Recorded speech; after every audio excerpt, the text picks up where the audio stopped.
Taiwan is bursting with heaps of fun places to explore.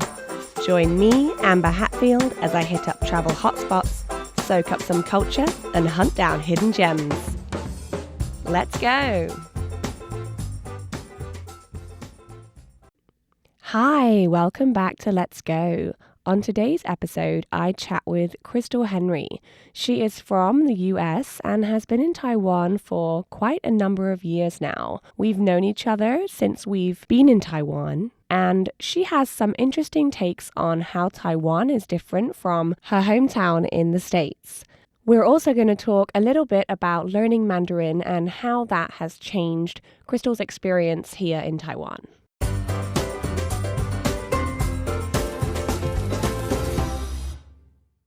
So, Crystal, why don't you introduce yourself a little bit first, and you can tell me about what brought you to Taiwan and your journey to get here. Awesome. Well, I'm so excited to be here. Thank you for having me, Amber.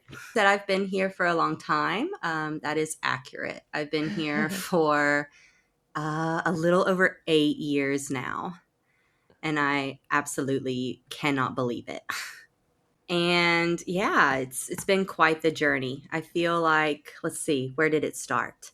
When I was in university, I decided to audition for the show choir because I did that throughout my high school career as well.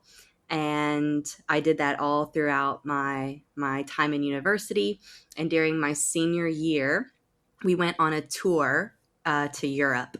And we visited, I think, like 6 different countries. We went to Germany, Belgium. We went to Austria, France, and a few other places. But while I was in France, I actually met my previous partner. And we decided to do long distance for a bit. And then after I graduated from university, I decided to move to France to be with him. And while we were in France, we knew we wanted to travel around and, experience life in different countries. So he applied to a few different jobs. I also was doing research for different countries and the ability to get jobs as a foreigner and what all that entails. And I found that Taiwan would be a really great place for us to come to. He got a job offer from NCKU here in Tainan, and I, sent my resume out to a few of the different schools in Tainan and got quite a lot of feedback from them. So we decided to come to Tainan since we both had job opportunities here.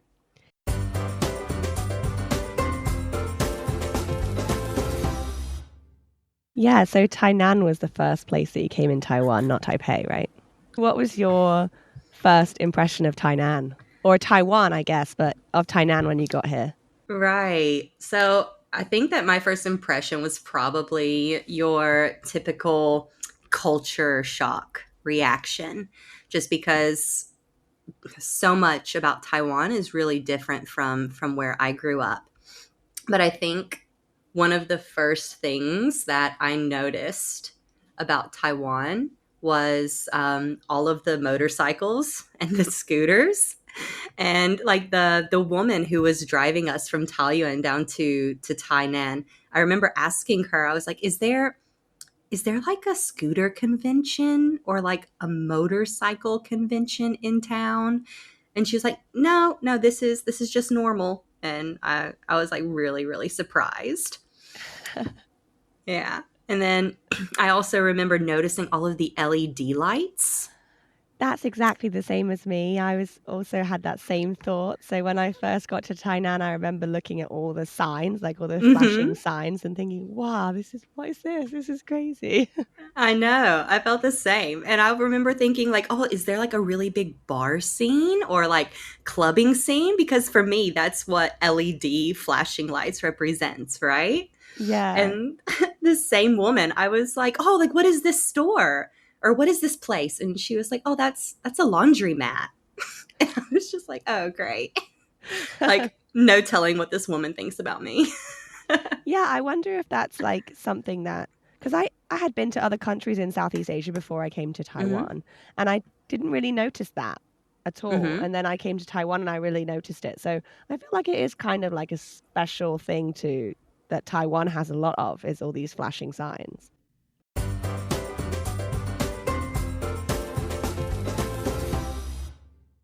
You said that it's really different from where you grew up. So can you give me like a little comparison about how Taiwan is different to where you grew up, which is Alabama? Yeah, of course. I come from Florence, Alabama.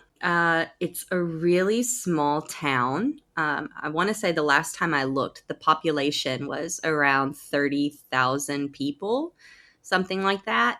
And I think coming to Tainan for me was really interesting because to me, it is a really big city. Like I feel, a lot of people will say things like, "Oh, why don't you want to live in a bigger city?" But to me, Tainan is the bigger city that I'm living in, you know? The amount of buildings, the amount of people, all of that is vastly different. Like I want to say the tallest buildings in the city that I grew up in were probably like 4 stories, 5 stories. And then the one building that has like 26 floors is like a tourist attraction. People go there because it's a thing. Oh, okay, okay. Yeah, and just like the convenience of everything here as well. Like where I grew up, if you wanted to go to the store, you need to get in your car and drive there. Because everything is really spread out. The convenience of being here is Mm-hmm. vastly different Yeah. from where I grew up.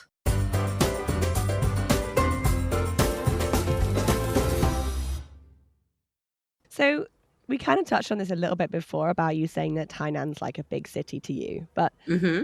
a lot of people move to Taipei, and like me, I used to live in Tainan and now I moved to Taipei. So what has kind of kept you in Tainan rather than moving to another city like Kaohsiung or Taipei or somewhere else? I feel like the first thing that comes to mind is probably cost of living.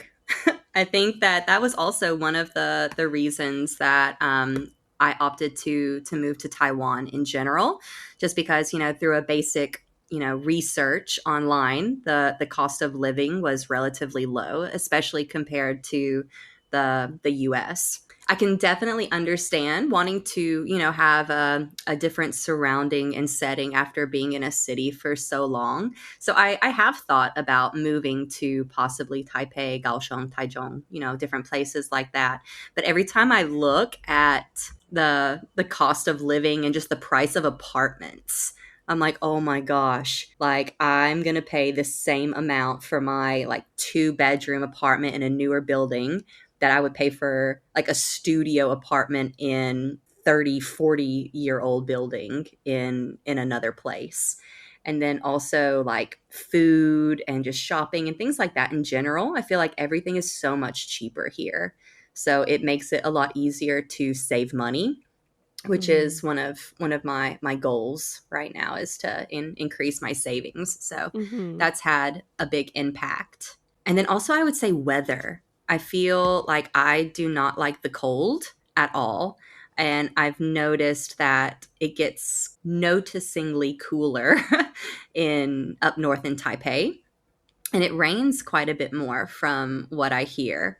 So I think being down south, it stays nice and warm 90% of the year. And we do have the rainy season as well, but it's usually just during like the summer and fall. Whereas like winter and spring, there's really not much rain. So Mm. that's really nice when, driving the scooter to work every day. Yeah, I kind of miss the weather in Thailand a little bit. Not gonna lie. Yeah, yeah.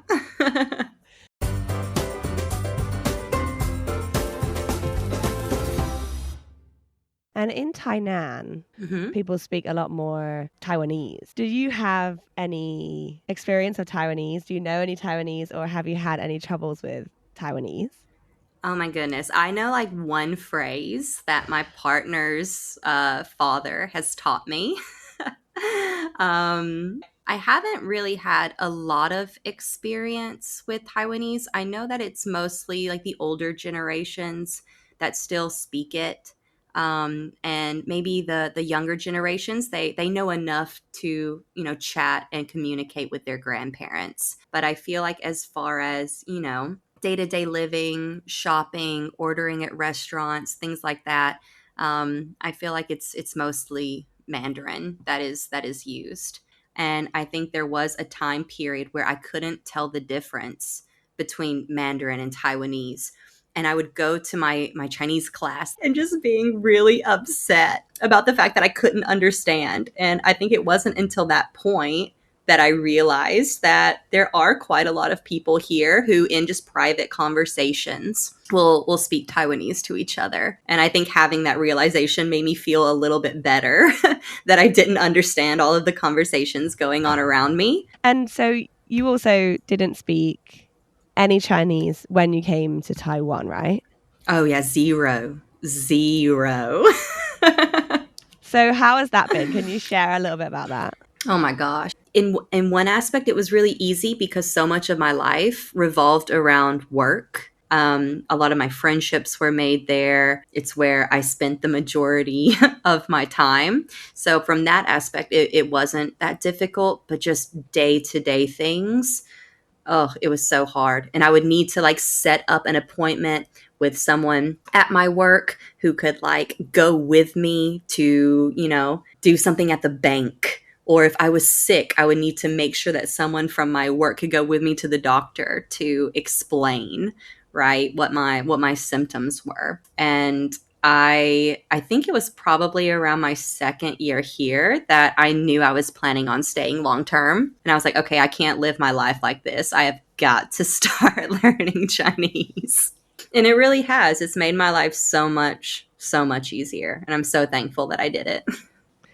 That's it for today's episode of Let's Go. Come by next week to hear about the city of Tainan.